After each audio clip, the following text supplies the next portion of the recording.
So, Christine, don't you think it's interesting how people can still, even in our day and age, be so legalistic? Yes, it is. Like us being in the garden on a Sunday afternoon. Oh, I know. You know, even today, sometimes people think that there's something wrong with that. Yeah.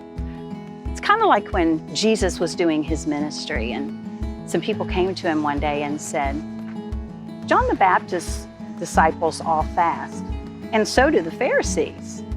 Why is it that your disciples do not fast? And Jesus answered with 3 parables. He said, when the bridegroom is still with his friends, no one is fasting, because they know that the day is coming when the bridegroom will be taken away.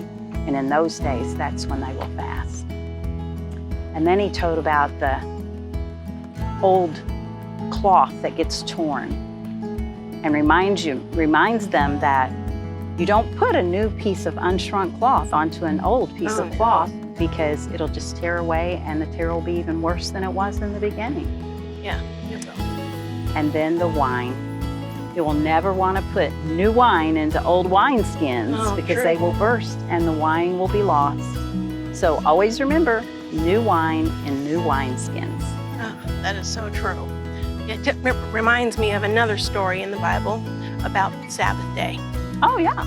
There, Jesus walking in a grain field with his disciples, and they got hungry, so the disciples bent down, broke the heads of the grain, and they started to eat it. Well, some Pharisees saw it, and they came over to Jesus and said, hey, don't you know that it's against the law to harvest grain on the Sabbath day?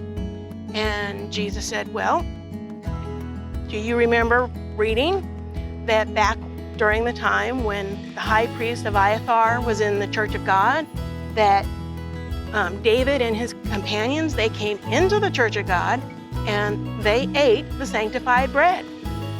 And only the priests are allowed to eat that. And so then Jesus then talked to the Pharisees again, and he said, you know, the Sabbath was made for man, but man was not made for the Sabbath.